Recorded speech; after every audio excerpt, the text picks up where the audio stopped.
So, Kate, thank you so much for joining me today. I was wondering to begin with if you could tell us a bit about what got you interested in this topic and why you wanted to write about it. So this is a story I feel I've always known. It's been handed to me by my dad. So my dad had quite an interesting time in the Second World War. He's a Cornish family. His dad was working for the War Ministry in the Second World War. So they were actually relocated to London. So he has some very interesting stories about the Blitz and shrapnel collections and rationing. And one of his classic stories is of when a German pilot parachuted into his back garden and his mum made him a cup of tea while someone else went to get the bobby. So knowing about the Second World War, and I'm a certain generation, I'm going to be 50 this year. So everyone seemed to be involved in the war effort at a grandparent level, certainly when I was growing up. So my dad told us about the Second World War, and then this combined with our Cornish ancestry. So every summer holidays, we'd go home to Launceston, which is where my dad was raised, and we see grandparents and uncles and aunts and cousins, etc. And then one summer we went to the town square, and Launceston is a lovely Norman town with a fantastic fairy cake almost castle which dominates the town. And we were going there. It was always been magical to us because it's home basically. And we went there one summer and we looked around the White Hart. It's an old pub in the centre of town. And if you look very carefully, you can see bullet holes around the door, and you could feel those bullet holes for yourself. And for me, it combined with everything that I've known from my dad about the Second World War. And it became a source of interest, especially because no one really knew what happened. They knew that there was a massive firefight between American soldiers. We knew it was Americans only involved, but nothing else about that. And it kind of piqued my interest. And fast forward a few years, I trained as a journalist. I then switched over to documentary producing, and I worked on history programs. And after making the 20th anniversary of Live Aid, actually, for the BBC, was quite a grueling project that took quite a long time. My husband and I were in jobs where we were on freelance sort of contracts, so we could take some time out, and we decided to go to America. And I didn't really know, I'd been to America to record interviews for Live Aid, and it was somewhere I wanted to go back. And so we took a year basically traveling around the States. And we were fascinated by the American South. We didn't know much about the history. We didn't know much about the terrain. But we were interested in the Civil War, and in the South, you can see it's very visible. Some of the places where there has been war, we were looking at flags that I didn't recognize. And looking back, they're the Confederate flags that, people were driving around on their cars in front of houses. It was all like a new world. And these two sort of interests, with my dad's story about American violence in Launceston, this picture perfect town in Cornwall, and then this interest in the American Civil War, they came together when I came back, and I decided I would go and find out about what really happened on the streets of Launceston, simply because no one else could answer my questions. Very good. And yes, I mean, it took place at sort of the height of the Second World War in 1943, when you've got, must be hundreds of thousands of American troops stationed in Britain at the time. Can you give me an idea of the sort of climate, both within the American circles and within Britain, as this all huge sort of racial segregation was going on? Sure. So in America, in 1942, when they joined the war, when America came to Britain, it was segregated. So the army was segregated along racial lines, and that was mimicking the Jim Crow separation of society in the American South. Now that meant that everything from education, housing, transport, jobs, even water fountains were split along racial lines. So if you're white, you lived somewhere, and if you were African American, you lived elsewhere. And for some reason, the American army chose to adopt this separation in its army. So when you look back at it, it's quite extraordinary. The face they were presenting in the Second World War was that of a segregated army, and they were fighting for liberty to free people from racial tyranny, and yet they were segregated themselves. Now, the Second World War happened at a time, and it actually accelerated a lot of discontent in America. There was riots that started in the 1943 summer. It was called the Long Bloody Summer. Violence broke out coast to coast. It started in California, it ended in New York. And in 1943, in June, there was a terrible riot in Detroit, which left 34 people dead, 25 of whom were African American. 17 of those 25 were shot dead by police, just to give you a sense of the violence and how it was perceived. And the racial tension was exacerbated by the Second World War. People were feeling it was unequal with housing, with work, even with who got plaudits for the fighting, and it all kind of kicked off. And it seemed inevitable that this tension came over in the troop ships, which were coming over from America to this country, and that tension sort of arrived in Britain. And I'm researching another book about the same sort of subject area at the moment, and reading there was a real sense of defiance and resistance. It was a nascent resistance from African Americans during the Second World War.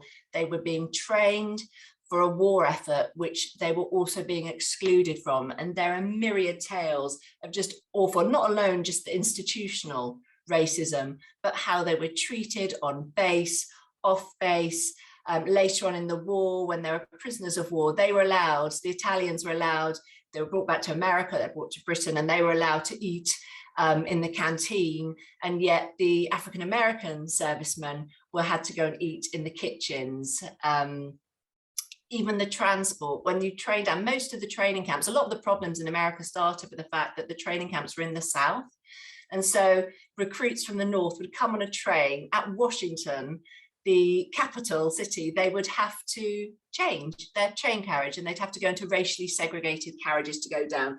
So this was a kind of climate in America, and it was particularly violent. And then this came to Britain. And Britain was a very different type of country then. It was riddled with class divide. It was terribly divided on those lines, but not racial lines, simply because there were a very small British Black population, between about 10 and 15,000, and there was no colour bar. There may have been colour bars elsewhere in the empire, but in Britain itself, the heart of the empire, people weren't used to it.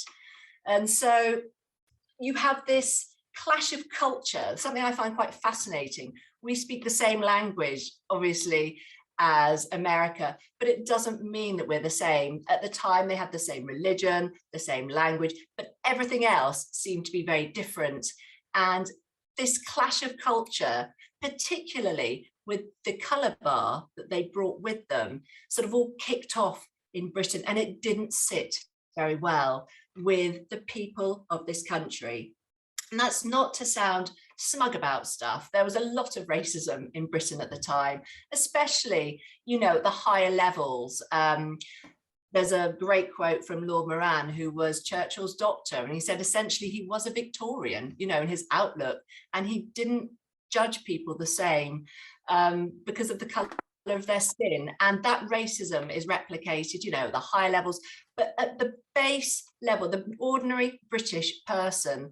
And I've seen reports from all over the country, wherever white and Black American troops were stationed, there was always friction, and unquestionably the British sympathy would be on the African American side. They didn't like the unfairness and the unfair way that they felt that they were being treated. And there are lots of anecdotes and stories that have fascinated me at dances where the white GIs have been banned because they didn't like Black soldiers dancing with the British girls. They stopped the dance and they evicted the white GIs, and then they closed it to white GIs. And this, to a lot of the American soldiers, the servicemen rather, was very difficult to process, because it was very different to what life was like back in America.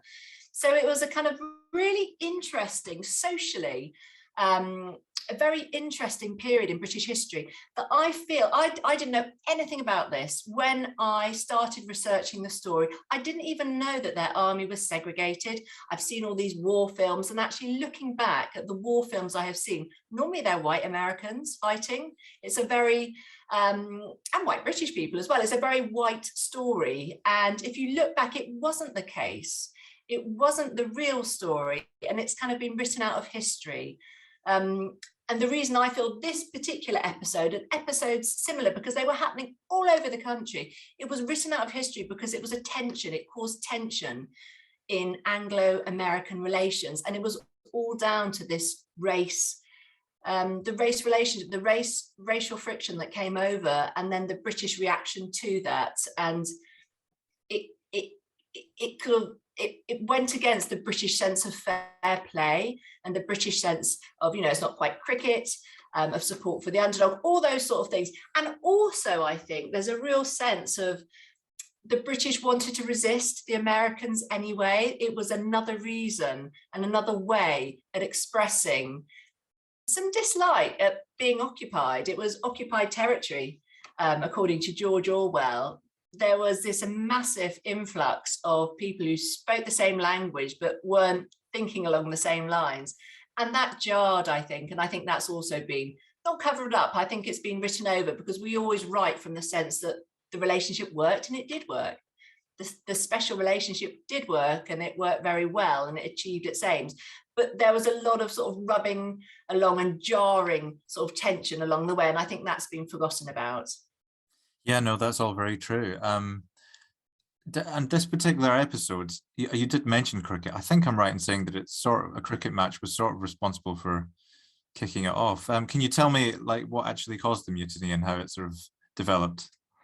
So you've got, but the mutiny started, there were the macro reasons of what's going on in America. And then the micro reason was the climate in Britain at that time. So the American soldiers in Launceston, they came over in the 1943, and by September 1943, they were established in Launceston. Now, at the same time, huge national stories. At the time, the British public got its news from mostly newspapers and the radio, but it was really the newspaper. This was the tabloid era, and it was led by the Daily Mirror and the Herald, which was a precursor to the Sun. It was actually bought out by Murdoch and revamped, and it became the Sun. But this is how people got their news. And there were two huge stories that happened that around the time that the 581st Ordnance Ammunition Company arrived. The first started with cricket. It was Leary Constantine, a famous West Indian cricketer who'd made his life and his professional career in Britain some years before. And he had come down to London with his family, booked into the Imperial Hotel in Bloomsbury to play a game that was raise funds for the troops. So it was a sort of a fundraising game at Lord's. And to his horror, when he got there, he and his family were evicted very humiliatingly, because the American GIs who were also using this establishment didn't want his presence there. And it tapped into a real sense of unfairness. And interestingly, the Daily Mirror around that time had a front page, and on that front page you have two pictures. You've got a picture of Leary Constantine, and then you've got a picture of a West Indian fighter pilot who's serving with the RAF, and they say we want him in this place but not this one. And they were asking the question, you know, is this fair? And they were expressing a real sense of outrage. Hot on the heels of that, Amelia King was a young Black British girl who applied to join become a land girl, and she was rejected on the basis of her ethnicity. And it just so happened that these two incidents were in the newspapers at the same time, and there was a volcanic reaction against it. Just a vox pop on the streets of London. My mass observation, the very brilliant sort of social research engine, found that there was very definite disapproval at this colour bar, and it kept rumbling on. People kept talking about it in Parliament. There were letters to the papers. There was a real sense that what was brewing was this racial tension was something that wasn't welcome in this country. And then finally, it was even in the papers on the day that the mutiny happened in Launceston. Now, in terms of the trigger for my soldiers, they had been at 3 training camps. Launceston was their 3rd camp they'd visited. At the previous two, they'd had a very unhappy time. They'd been restricted to camp. They weren't allowed to go outside because of the racial tension and the violence that they were exposed to. Now, this was the third camp that they had attended, and they'd come to Britain. And Britain was a very different atmosphere from Virginia, where they'd come from. In Britain, it was open in the sense that there was no colour bar. And they certainly made, they wanted to go into town. They've got millions of pubs in Launceston. They wanted to try these pubs and just join in, basically. And the very first moment they get to this camp in Pennygillam, they are told that you can't go into town because you haven't got the right dress shirts. Nobody had the right dress shirts. No white soldier had the right dress shirts, but they were certainly allowed into town. But this was the very first order. And they just thought, no. And they went into town. So on the Saturday night, they went in. There was friction at a dance in the town hall. And they were evicted, again, very forcefully and heavy-handedly by the American military police. And they were told to go back, and they got their refund, and it was done very badly. And there were a load of British soldiers around what was going on, and they were saying, well, that's not fair. You know, you could feel this sort of simmering British discontent with the situation. And one of them turned around and said, you know, words to the effect, this isn't the last of this. So the following day is a Sunday night, and a load of them go into town, and they're having a very nice time in the pubs. They're being bought beers, you know, whenever there's trouble, you know, if a white GI, you know, they're making those throat slitting gestures when they came in, a British soldier would go up and buy them around. It was that sort of, they were going around, but there was trouble coming. And there was a fight that went on. In the reports, it says it was a fight between white GIs. That doesn't make sense to me. There was a fight in a pub. It prompted one of the soldiers to come outside, should we stick together? And then they went back to their camp, and they armed themselves with Tommy guns, with ammunition, with bayonets, and then they marched back into Launceston Town Square. And there's a very excellent description of this by people who remember it. You know, they put themselves into military formation. They marched very smartly into town. There was a kid out beyond hours at the time around by the castle green, and they said to him, get home, kid, you don't want to be around here, because they wanted to make a stand. And this taps into everything that I've been reading recently as well about this sense of resistance and defiance. They wanted to make their stand. Why should they not be allowed into the pubs, into the town, in Launceston, when everyone else was? And in fact, these were the words that they said when they encountered a group of military policemen in the town square. A few military police stand around. It was a very busy time, you know, lots of people, lots of nationalities, British servicemen, other nationalities fighting with the Allies were there, a lot of women in uniform, busy time, pub closing time. So they found these American MPs with their jeeps, and the words were, you know, why can't we come into town? That's all they actually wanted to do. They wanted to come into town, and that was their stance. And then a few other words were said, and then a firefight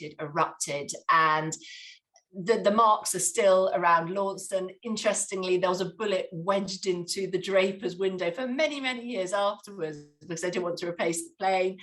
It was a hugely dramatic occurrence that caused one old man to say, no, we haven't seen anything like this since the days of the smugglers. And it was very, I mean, dramatic enough that there is a certain generation of people in Launceston who still talk about it. And why I enjoyed writing this, I basically wrote this story without a publisher. I wrote it for my family, I've got 4 kids, and we've talked about it. I wrote it for my dad. I wanted to find out what happened. It became a very personal sort of quest for me to find the truth of it.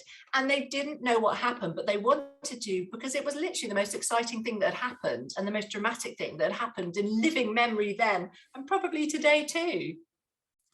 Yes, I mean, I imagine it would have rocked quite a small community in Cornwall. It would have been quite something that was heard about all around.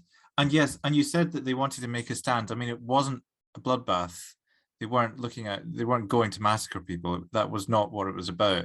It was very much about making a point. I don't think there were any fatalities. Is that right? It was just wounds. No, you're absolutely right. There were, so when the charges were brought, they were a number of charges, but there were basically the fact that there was around attempted murder, and mutiny. Now, the attempted murder charge, even the investigators who were sort of busting immediately that things kicked off, they said that they shouldn't be charged with attempted murder. These were guys who could use guns, and yet there were 2 sergeants who were injured below the knee. Walter White, who was in charge of the NAACP at the time, came over to investigate subsequently, and he made the same point. You know, if they wanted to attempt murder, they didn't achieve that. They didn't want to do that. In terms of all the firepower at the time, there were very few casualties. So no, attempted murder, no. They were making a point, and I think it was a point that was being made quietly, not quietly in terms of the fact it was being censored everywhere. People just wanted the same rights, and they were sick of a colour bar and segregation, and they just wanted to be treated the same. And that was the point that they were making. And it was certainly received as such by the British people who were witnesses to this. Yes, and moving on to the, you know, the aftermath of this, because there was a court-martial, but I wouldn't exactly say it was a classic episode of, you know, British justice. Presumably it was an internal military trial rather than a sort of, you know, a national legal trial. It was a complete farce, wasn't it? There was sort of a ban on reporting, there was dodgy evidence used, and then they didn't even, no one knew the outcome outside of the court. Can you tell me why it was such a mess? Yeah, the court-martial was a mess. It was a very interesting mess, and it went on for 3 days. It happened in Paignton. It had to happen in Paignton Police Court because it was the only police court big enough to accommodate the 14 people who were eventually charged. It attracted newspapers and reporters from all over. It was huge news. And one of the things I remember my spine really being chilled by looking at this in the British Libraries. This is a story my dad had told me, and it's something I was quite interested in. And I looked at the newspapers at the time, and I found it was front page news everywhere. This wasn't just one of my dad's war stories, it was the real deal. So the court-martial, it says, it had a lot of attention. Why? Because it was American military justice. Part of the deal of Americans coming to this country was the Visiting Forces Act. And this meant that any crime committed by any American, even if it involved British people, even if it happened in Britain, it would be tried along the lines of American military justice. And this was a fascinating sort of window for the Brits who were reading this very avidly in the papers. They upended the whole courtroom in Paignton. They had a massive Stars and Stripes flag. Everyone was armed. It was a very, very serious occasion initially. And then they'd have these breaks every hour for smoke, so everyone could have a smoke. And the atmosphere sort of became very jolly, and it became like a pub. One of the reporters says, you know, the lawyers would have a smoke and talk to all the witnesses, and the guys would be, you know, smoking, sharing photos, reading.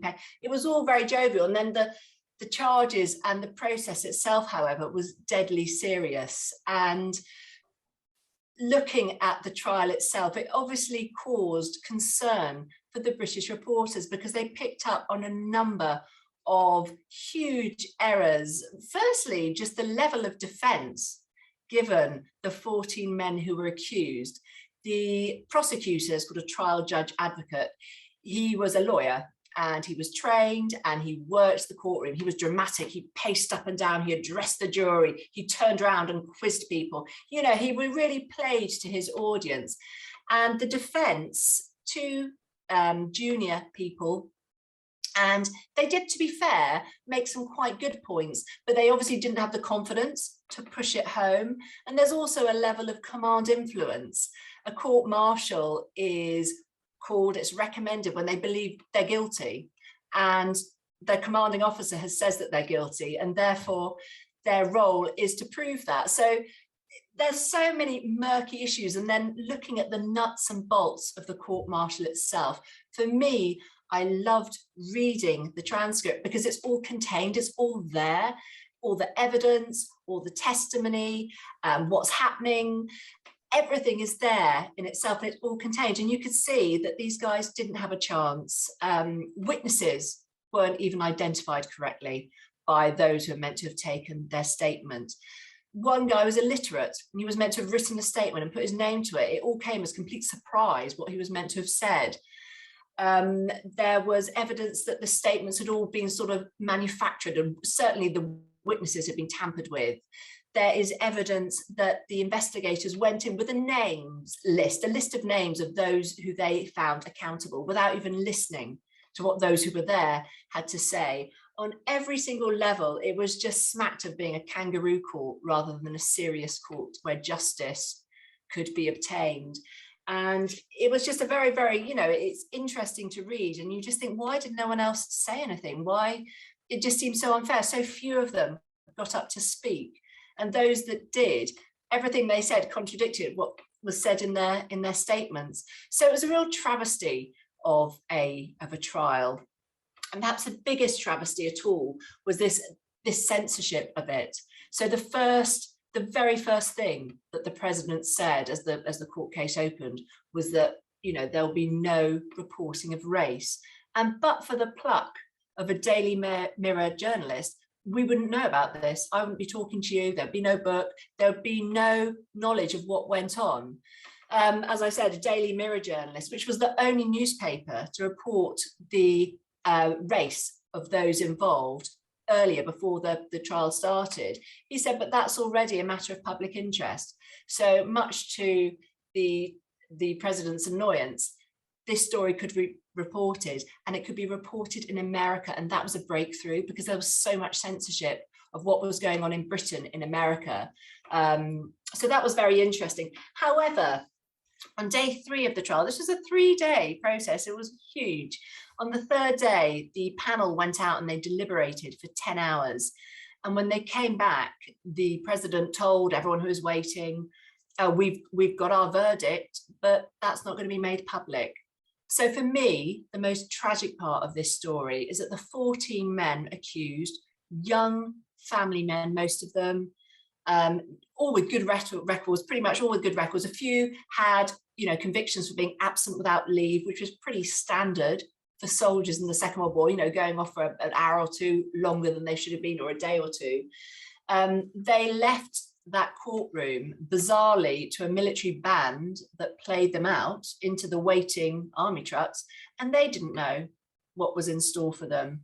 And that for me is really, really sad. And then the British people, nobody knew what happened. It was just a veil was dropped. And because of the nature of the time it was, it was before D-Day, every day there was like a big story. It just got forgotten and hidden by history. And then obviously it was classified for quite a few years. And the first thing I did when I started researching, I met the historian Graham Smith, who's written the seminal book about the African-American army and servicemen who came to Britain. And he just said, get the court-martial. And not only, I'd love to publicly thank him, he was so generous with his research and his encouragement. He said, get the court-martial, it'll tell you everything. And it was brilliant advice. So getting the court-martial was the only way I could really find out what had happened, because no one would know. I wonder if we should ask you what did happen, or should we wait and ask people to read your book to find out? It'll come as no surprise. I think it'll come as no surprise that they were found guilty. Yeah. They were sentenced to between 15 and 20 years hard labor, which they were shipped back to America and started that. Most of them served at least these sentences for till about 1947, and then some of the sentences were reduced. But it was a very, for wanting to go and have a drink. And I know that they disobeyed orders. I know that they raised arms, but they were making a point that I think still needs to be made sometimes today, that it's just not fair. It's not a fair world. And nobody seemed to be writing about it. Nobody seemed to be caring for them. It was a very shocking time. And I think, desperate times, desperate measures. And there was no empathy. So there was in Britain, there was huge empathy for them, but not in the American military at that time. Yeah, it's quite a thing. And obviously now it's almost 80 years since it took place. And it's been remembered in the community, as you say, not quite as widely known beyond that. How do you think it should be remembered today, and what it tells us about the time? I think it has to be a stage in the civil rights process. I think it has to be. It has to be this. There is evidence that a lot of these servicemen who experienced life in the armed forces came back and vowed to make things better for themselves and for them children. Certainly many of the African Americans who served here wanted to stay. You know, I mean, for us, it's a different lessons for different nations. So for the African Americans who fought, they had a great time here. They had a pretty awful time. People from the north of America hadn't experienced Jim Crow, but when they joined the army, they certainly did. You know, you get very educated university graduates being given the very, you know, they had the unglamorous, dirty, hard work in the Second World War. They were in services such as supply, engineering, transport, quartermaster. Just experiencing that made them want to register to vote when they came back. And that was very hard and very risky.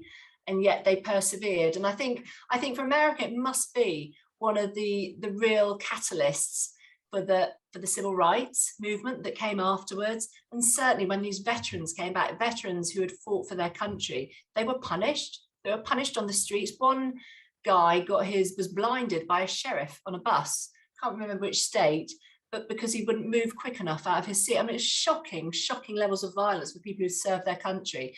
And that must have contributed, I feel, to the civil rights. In Britain, I would love to say it taught us everything that we'd want to know about race, and we would be welcoming to people who came to this country, especially, you know, a lot of the guys on the Windrush, they had served in the Second World War.